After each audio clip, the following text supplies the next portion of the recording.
Assalamualaikum warahmatullahi wabarakatuh. Alhamdulillah kita sampai di bahasan berikutnya untuk materi pengelompokan senyawa hidrokarbon. Yang sebelumnya di video pengelompokan hidrokarbon saya sudah membahas ya mengenai skemanya, dan sekarang kita akan fokus di pembahasan khusus untuk alkana ya. Dan ini merupakan senyawa hidrokarbon yang ditinjau dari jenis ikatan. Ingat ya. Senyawa alkana sangat mudah dikenali oleh kita karena dari ciri-ciri yang sudah sebelumnya Bapak sampaikan. Satu, punya ikatan tunggal, dan kedua, punya ciri khas nama belakangnya selalu pakai anak ya.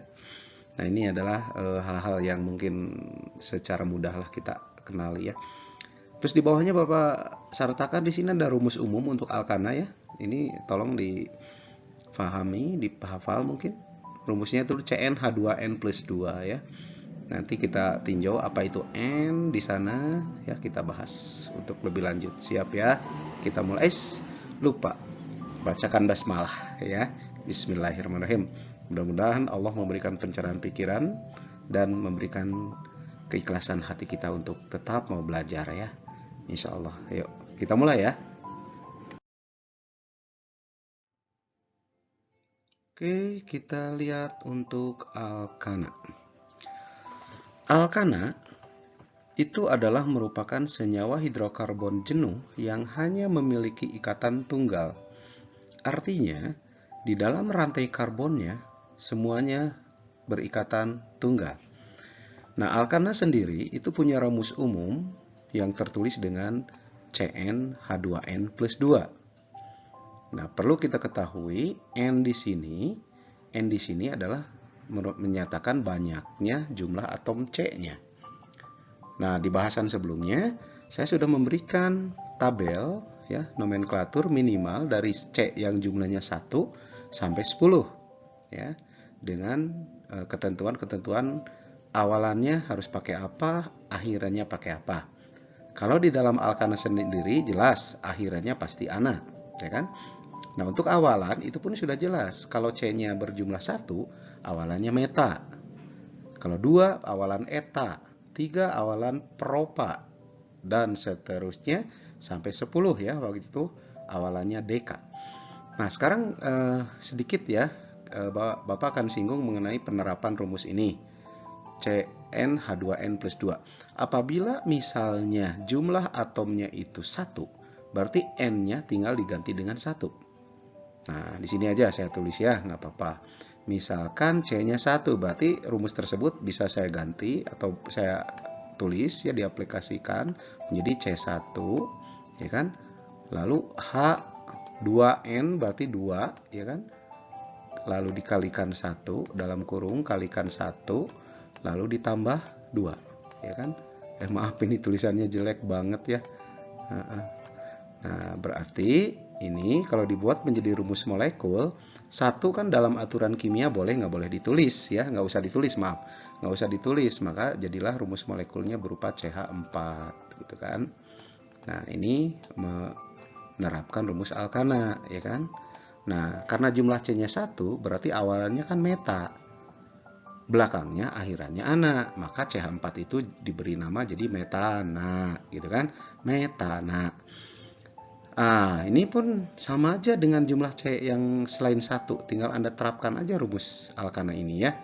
Misalkan saya kasih satu contoh lagi. Bagaimana kalau C-nya berjumlah 3 misalkan? Ya, Anda sudah bisa memperkirakan sendiri kan? Masukkan ke rumus, berarti C-nya ada 3. Nah, lalu di sini H ya. Lalu 2 kali 3. Ini kalau penerapan rumus secara utuh ya. Nah, lalu ditambahkan 2. Tambahkan 2. Berarti di sini jadilah rumus molekulnya C-nya ada 3, ya kan? H-nya H-nya berarti jumlahnya ada 8 ya. Jadilah rumus C3H8. Ingat, 3 itu awalannya propa, ya kan? Berarti namanya propana, gitu ya. Nah, itu penamaan-penamaan untuk senyawa alkana. Oke. Sekarang kita lanjut bahwa Di dalam penamaan alkana itu ada satu aturan yang harus kita patuhi, yang dimana aturan itu sudah ditetapkan oleh satu organisasi dunia yang namanya IUPAC ini ya. IUPAC dalam arti di sini adalah merupakan satu kelompok organisasi dunia yang di dalamnya para ahli dari ilmu kimia terapan maupun ilmu kimia murni ya, semuanya bergabung di sini. Nah, inilah aturan-aturan penamaan alkana berdasarkan IUPAC ya. Kita lihat untuk yang pertama bahwa semua senyawa alkana itu harus berakhiran ana. Ini satu. Jelas kan? Nah, satu. Kemudian yang kedua, catatan bahwa senyawa alkana pun terbagi menjadi dua kelompok nanti dalam penamaan itu ya. Satu, ada kelompok penamaan alkana yang tidak bercabang alias lurus, ingat ya, atau alipatiknya yang lurus. Dan yang kedua ada yang bercabang. Atau dalam arti dia itu yang pernah saya singgung itu CH3-nya lebih dari 2, ingat ya. Kalau yang lurus kan CH3-nya 2, kalau yang bercabang CH3-nya lebih dari 2. Nah, remember, gitu kan. Nah, sekarang kita lihat yang kedua nih. Jika rantai karbonnya tidak bercabang, dia tidak bercabang. Nah, berarti lurus ya. Nah, kalau yang tidak bercabang, aturan-aturannya adalah seperti ini. Lihat, perhatikan yang bagian A nih. Nama alkana tergantung dari jumlah atom karbon dalam rantai karbon. Yang sudah saya contohkan tadi di penerapan rumus kan ya, sesuai dengan itu. Sebagai contoh, di sini ada senyawa alkana yang rumus bangunnya itu seperti ini. Ya kan rumusnya. Nah, rumus struktur nih ya.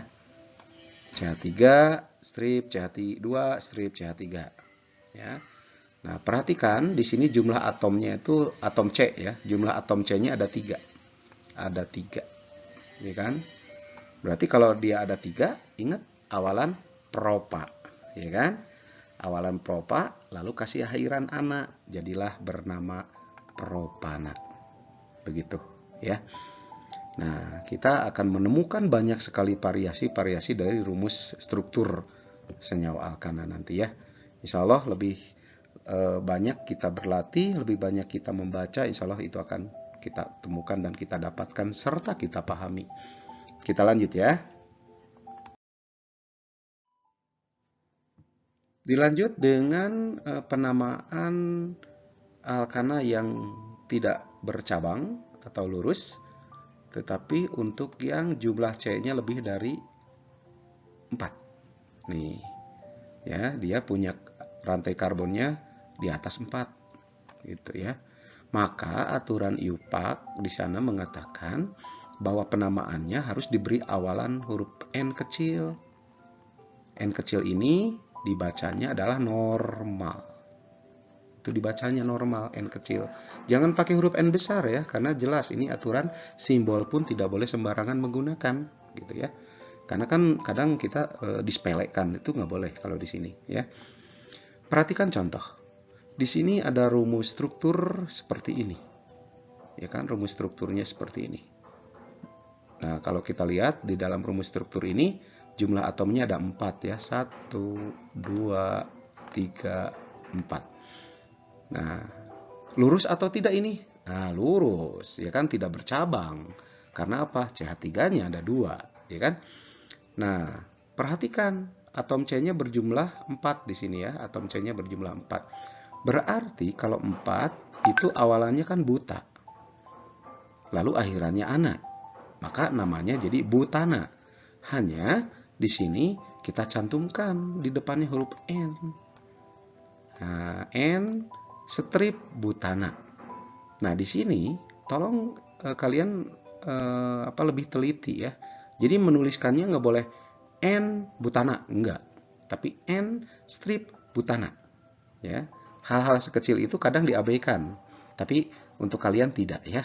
Nah, kita belajar lebih teliti sekarang.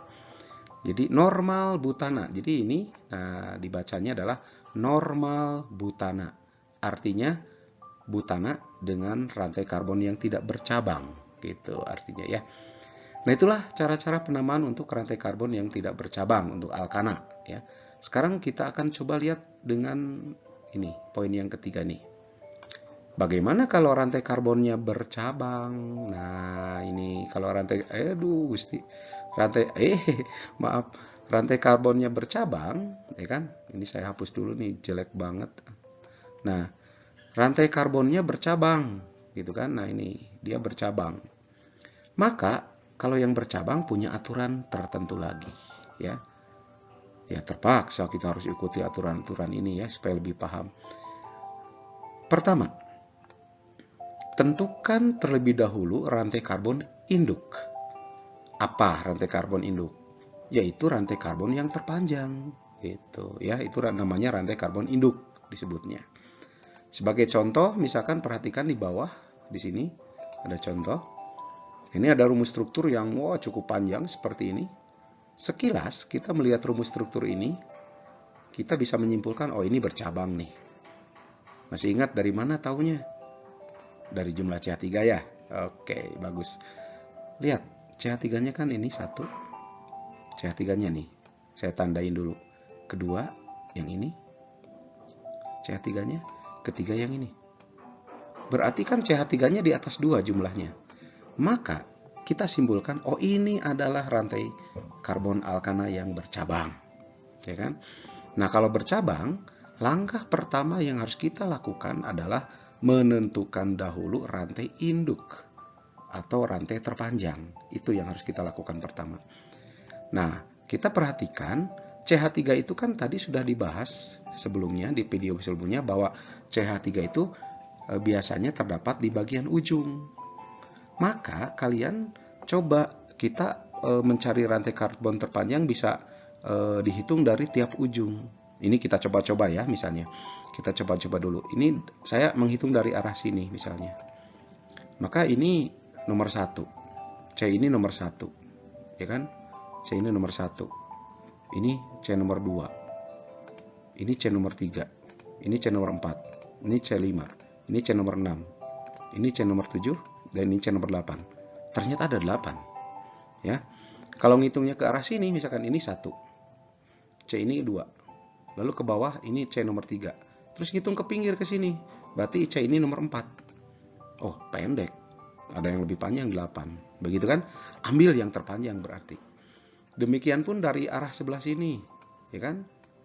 Kalau dari arah sini, kita menghitung ini C nomor 1. Ini C nomor 2. Ini C nomor 3. Ini nomor 4. Ini nomor 5. Ini nomor 6. Ya kan? Kalau lurus nih ke sini, ini nomor 7. Ya kan?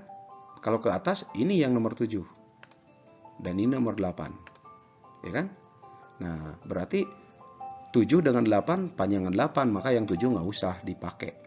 Karena ada yang lebih panjang yaitu yang 8. Nah, sehingga kita di sini menyimpulkan akhirnya oh yang terpanjang berarti 8. Nah, di sini saya udah ngasih kotak nih. Yang 8 saya kasih kotak dan saya kasih angka 1, 2 di atasnya yang merah-merah ini ya. Ada angka-angka yang merah.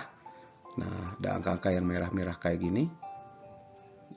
Itu adalah untuk perhitungannya ya. Nah, saya kasih angka-angka yang merah kayak gini, ya kan?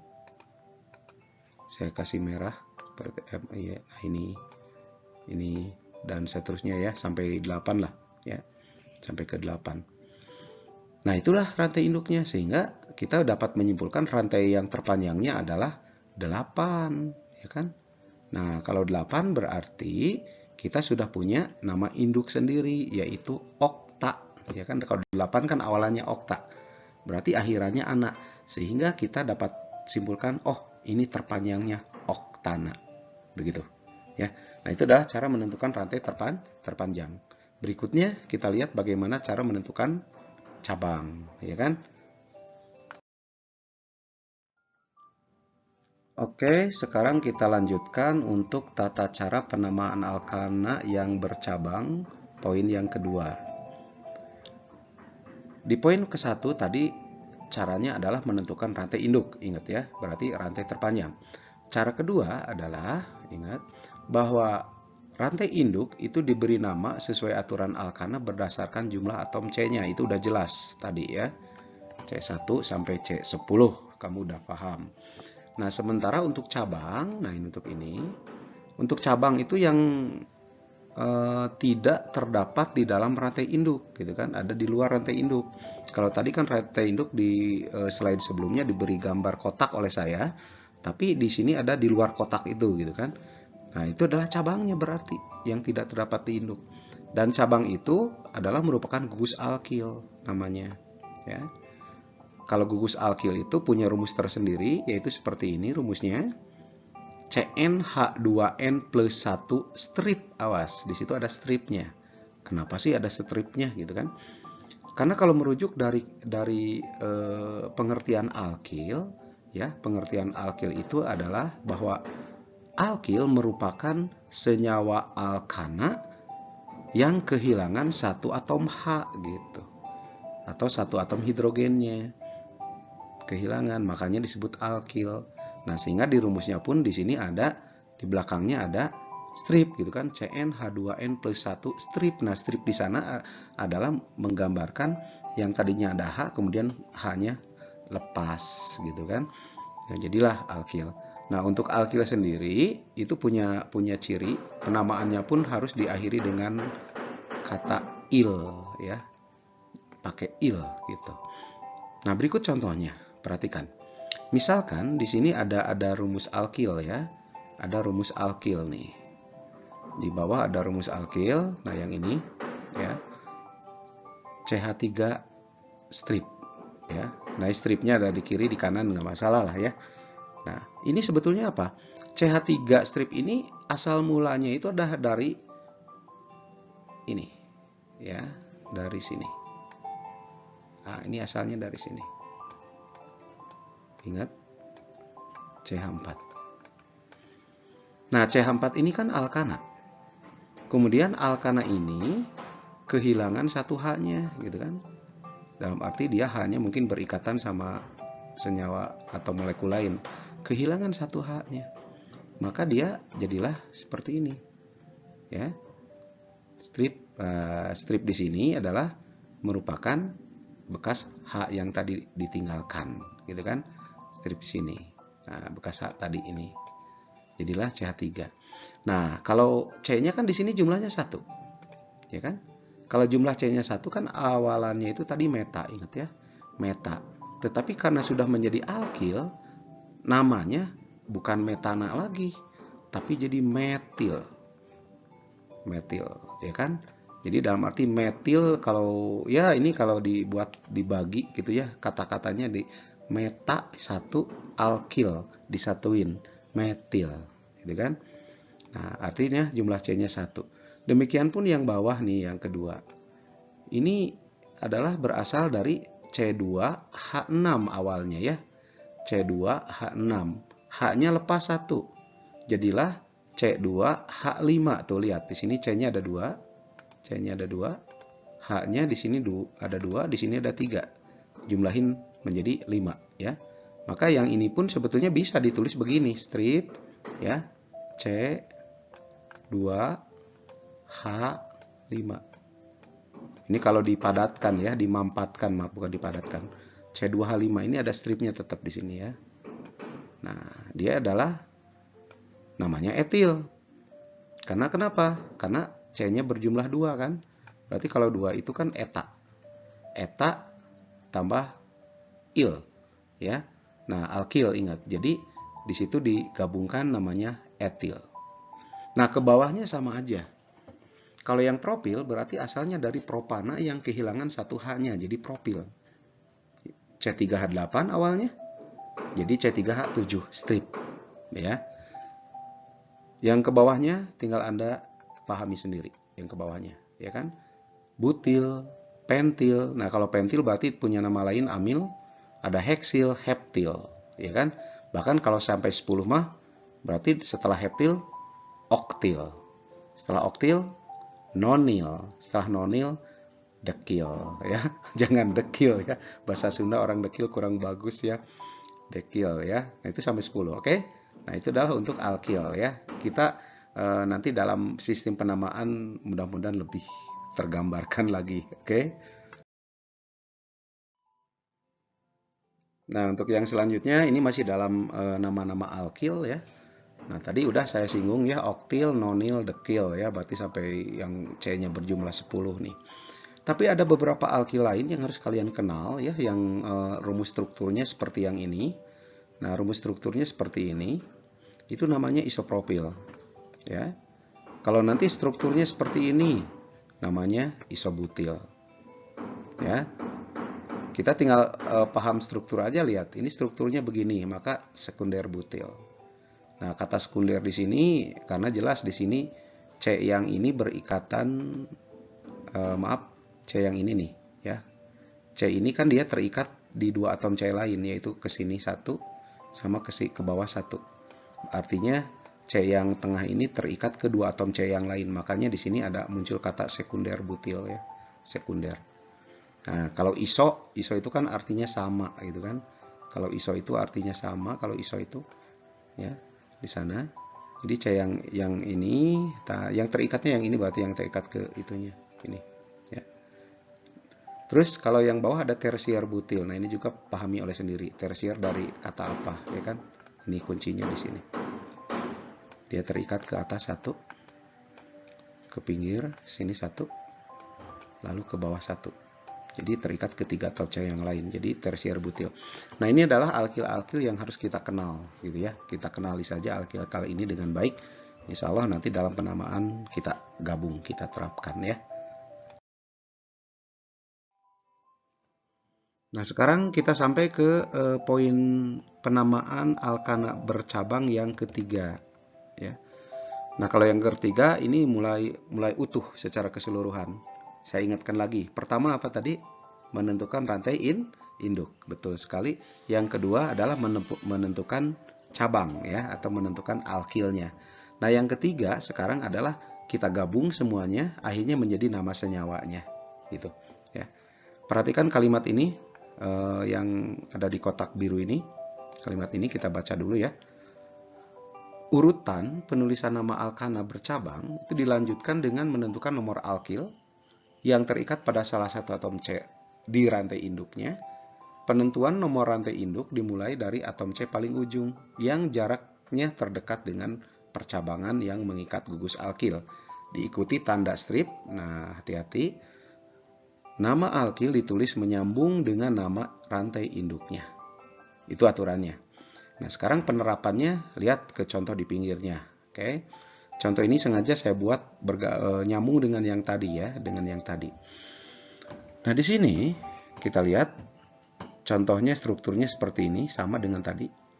Ceritanya tadi kan rantai induknya sudah kita tentukan ada 8 gitu kan. Nah, kemudian ini saya kasih tanda kotak. Tanda kotak ini yang menunjukkan bahwa dia rantai induk ada 8. Nah, yang berikutnya, yang tidak terdapat dalam rantai induk ini, berarti itu namanya cabang, yaitu yang ini. Nah, ini kan dia tidak terdapat di kotak ini yang saya tandain, artinya dia cabangnya. Dan cabangnya ini, atau sebagai gugus alkil, cabang itu kan gugus alkil, dia gugus alkilnya itu CH3. Kalau di sini tertulis H3C, nggak masalah ya. H3C, CH3 sama aja, jangan kejebak dengan penulisan itu. CH3. Oh, berarti kalau CH3 alkilnya itu kan bernama metil. Karena dia C-nya berjumlah 1. Ya kan?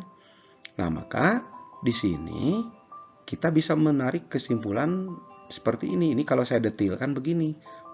Langkah pertama kan menentukan rantai induk. Udah ketemu. Rantai induknya adalah oktana. Kenapa? Karena jumlah atomnya ada 8.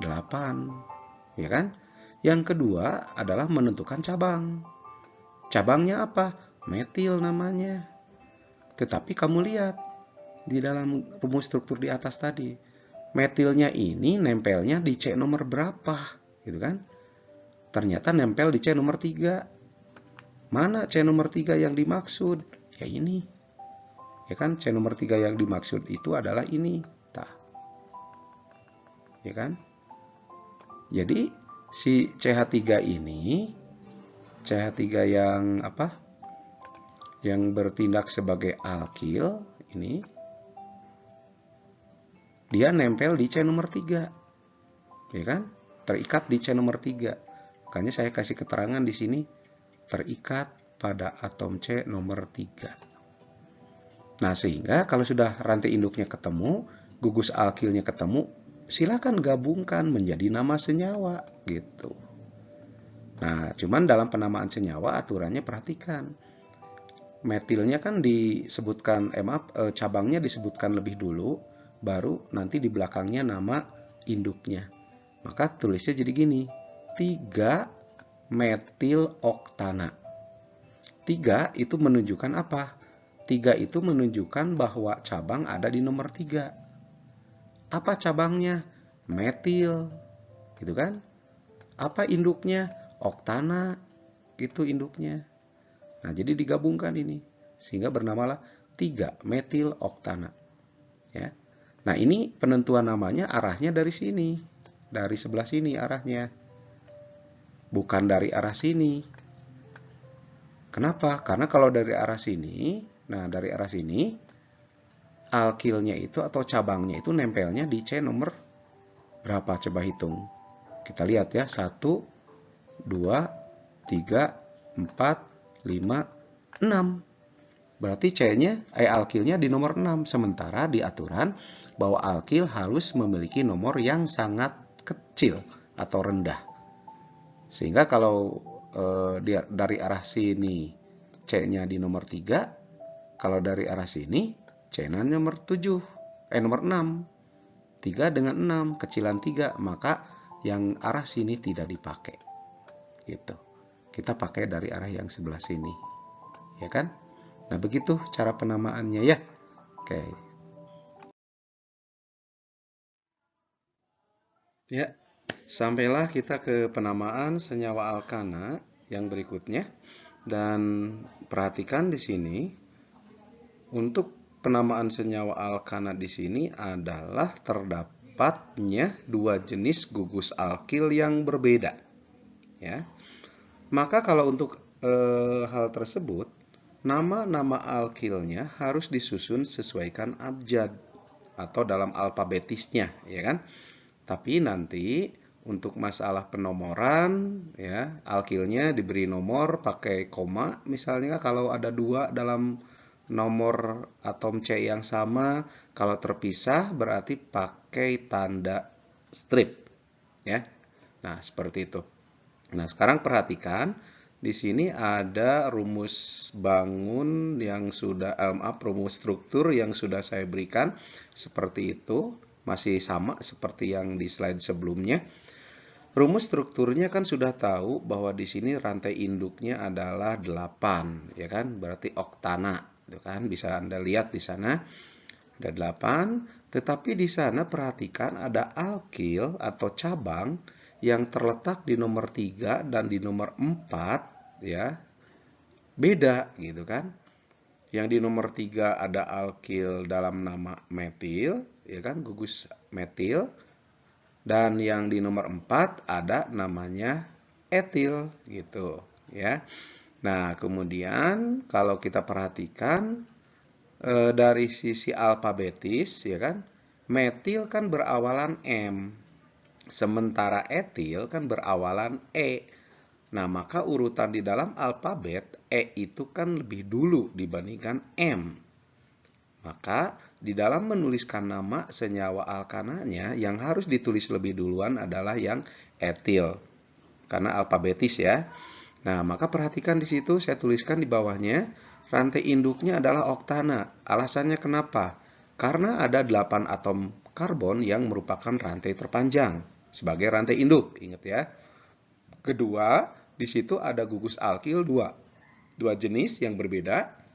Pertama, ada alkil berupa metil yang terdapat di C nomor 3 dan ada etil yang terikat di C nomor 4. Maka hal tersebut tinggal kita simpulkan, nama senyawa alkana tersebut adalah menjadi 4 etil 3 metil oktana. Ya kan? Seperti itu ya. Nah, berarti di sini kalian perhatikan ya, di sini. Nah, ini etil ditulis lebih dulu dibandingkan metil, ya kan? Alasan karena alfabetis ya. Dimana etil di sini kan dia huruf awalnya itu adalah E, ya kan? Sementara metil dia huruf awalnya adalah M. Nah, makanya dituliskan seperti itu, ya. Dan jangan lupa tanda strip itu jangan diabaikan, ya. Jadi kadang-kadang menuliskan sembarangan itu nggak boleh di sini. Jadi aturannya jelas, ya kan. Ada yang pakai strip, ada yang pakai koma. Nah, kalian harus lebih jeli menempatkan hal-hal tersebut. Sekecil apapun jangan dilewatkan, ya. Nanti di video-video selanjutnya saya akan membahas khusus tentang penamaan alkana secara tuntas seperti latihan soal, ya. Oke, itu aja dulu untuk slide ini, mudah-mudahan bisa dipahami, ya.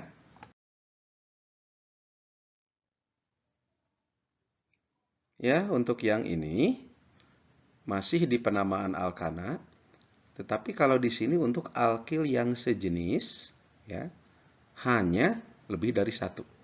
Ya, alkilnya sama, tapi lebih dari satu. Bagaimana cara penamaannya? Lihat di sini aturannya yang sudah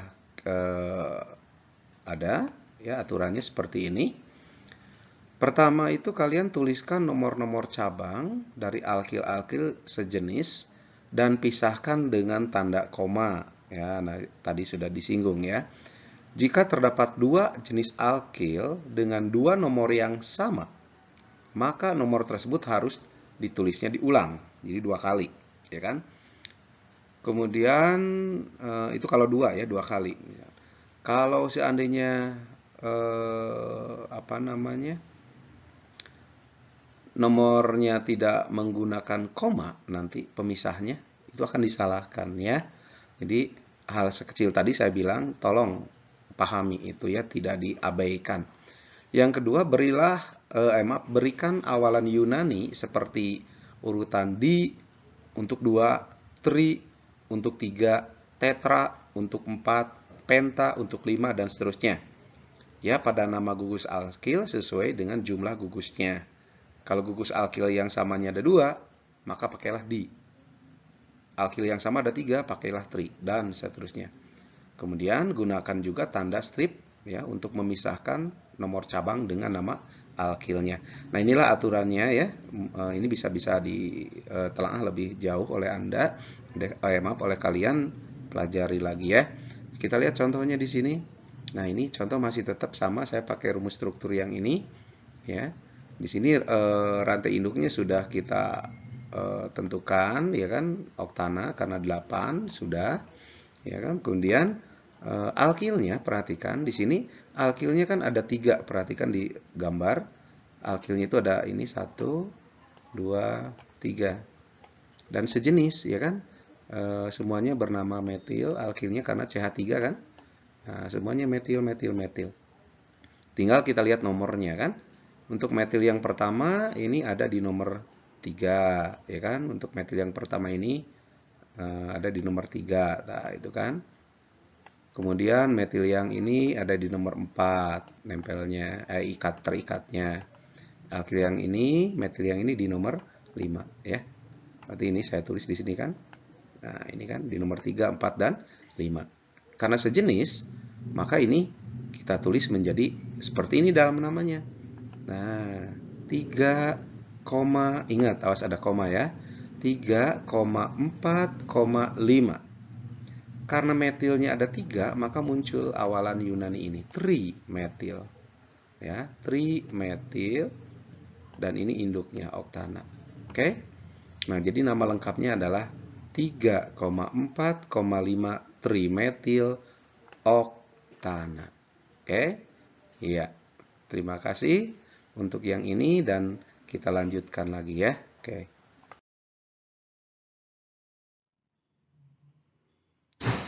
Ya, kembali kita lihat contoh soal berikutnya untuk penamaan alkana, ya. Masih dalam rumus struktur yang sama dulu saya gunakan, ya. Perhatikan di dalam rumus struktur ini, ya, yang menjadi rantai induk tetap oktana, ya. Alasan sudah tahu kan, karena ada 8. Atom C yang terpanjangnya ada 8. Hanya di sini perhatikan ada alkil, ya, sebanyak 3 buah alkil Nah, yang sejenisnya adalah yang etil gitu kan. Ada dua di sini. Kalau tadi metil ya, yang sejenisnya metil. Kalau di sini yang sejenisnya adalah etil. Perhatikan di sini cabang atau alkil yang pertama ini metil ya, metil terikat di nomor 3, terikat di nomor 3. Awas, perhatikan ya. Kemudian ada etil ya, C2H5, ingat karena C-nya ada 2, berarti etil ya. Kita ngingetnya gampang gitu lah, kalau C2 kan etil, C2H5. Dia terikat di nomor 5 ya kan, di nomor 5. Dan kemudian ada satu lagi sama ini etil. Dia juga terikat di nomor 5 sama di sini. Ya kan? Nah, kemudian untuk penamaannya sekaligus ya, lihat di nomor 5 itu kan ada 2 berupa etil, maka di sini kita tuliskan jadi 5. Awas pakai koma ya, ingat koma 5. Muncul awalan Yunani di karena etilnya ada 2. Ingat ya. Jadi 5,5 di etil, baru ini 3 metil. Perhatikan etil ditulis lebih dulu, ingat karena alfabetis ya kan. Ini huruf E, sementara ini huruf M yang tadi kan. Nah, ini ya kan. Maka ditulisnya di belakang yang metil. Lengkaplah namanya menjadi 5,5. Awas tanda strip jangan lupa, di etil strip 3 strip metil oktana. Itu cara penulisannya yang lengkap seperti itu kan. Nah, dibaca aja langsung oleh kalian jadi 5 di etil 3 metil oktana. Ya. Itulah untuk penamaan ya alkil sejenis. Jadi kalau alkil sejenis yang nempel di terikat di atom C yang sama, penulisan nomornya pun ingat diulang. Dan saat mengulang penomoran dipisahkan dengan tanda koma ya, itu kan. Ya, itu ya. Mudah-mudahan bisa dipahami lagi. Oke. Selanjutnya Bapak akan menunjukkan ini kan di sini ada tanda ini nih. Nah, ini kan arah ya kan. Nah, kalau arah ini gimana ini cara menentukan arah ini dari mana? Kenapa kok arahnya dari sini gitu kan? Tapi di sini arahnya kok tidak ngambil dari sebelah sini, misalkan dari sini arahnya ya kan? Tidak dari sini. Nah, ini dibahas di slide berikutnya. Oke.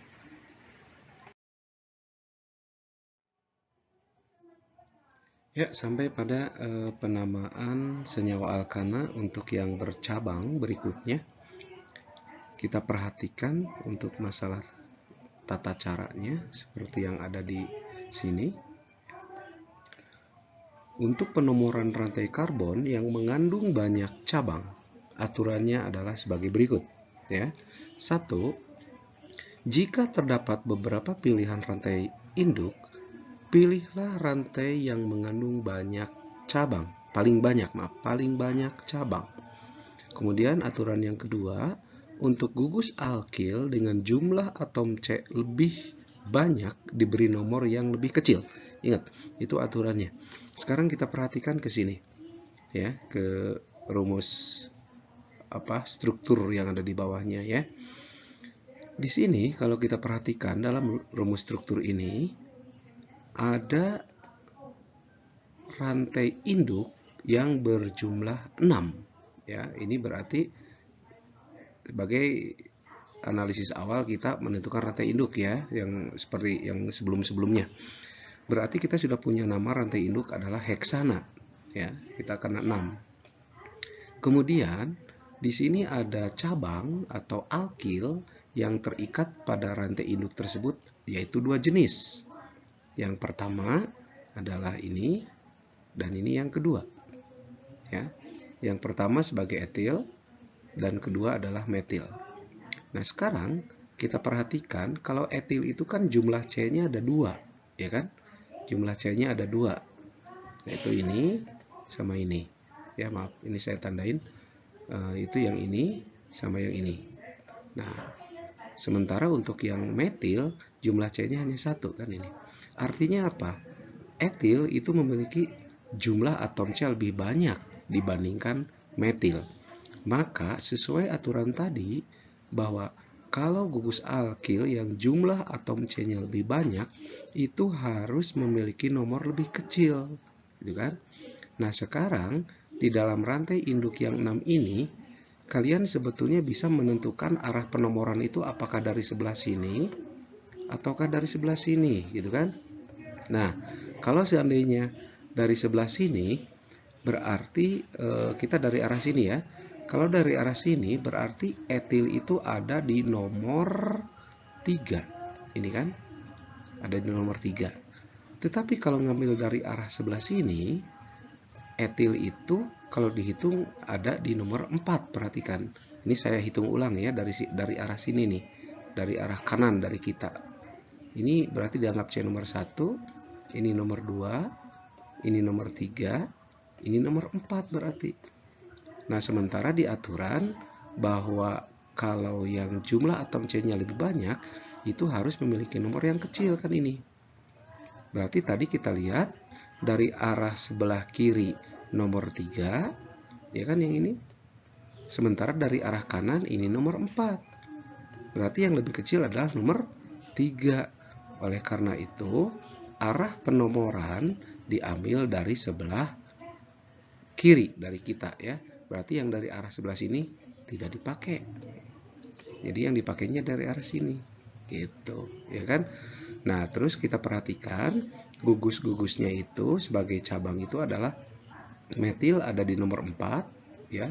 Berarti perhatikan etil ada di nomor 3. Nah, maka sesuai aturan sebelumnya bahwa antara metil dengan etil di situ secara alfabet etil lebih dulu ya, karena huruf E, metil di belakangnya. Maka di dalam penamaan senyawanya tertulislah seperti ini. 3 etil, 4 metil heksana, ya kan? Jadilah nama senyawa yang lengkap seperti ini. Gitu, ya. Nah, itulah aturan penamaan di dalam senyawa alkana yang sudah kita bahas. Saya ulas kembali dalam bentuk kesimpulan bahwa penamaan senyawa alkana itu kan terbagi menjadi 2 sebetulnya ya. Yang pertama penamaan alkana untuk yang rantainya lurus ya. Kalau rantainya lurus, ingat bahwa di sana ada penamaan yang menggunakan awalan N kecil, yaitu normal, tetapi catatan untuk atom karbon yang jumlah C-nya 4 ke atas. Sementara yang di bawah 4 nggak perlu pakai N, gitu ya. Kemudian yang berikutnya adalah penamaan senyawa alkana untuk yang bercabang, dan itu variasinya banyak kayak tadi ya, bisa kita lihat sendiri. Oke, terima kasih, itulah yang bisa saya sampaikan di penamaan alkana ini, dan video selanjutnya saya akan bahas mengenai contoh-contoh untuk penamaan senyawa alkana dalam bentuk rumus-rumus rumus struktur, dan kita kasih nama ya. Insya Allah di video berikutnya akan saya bahas itu secara detail tuntas. Terima kasih atas perhatiannya.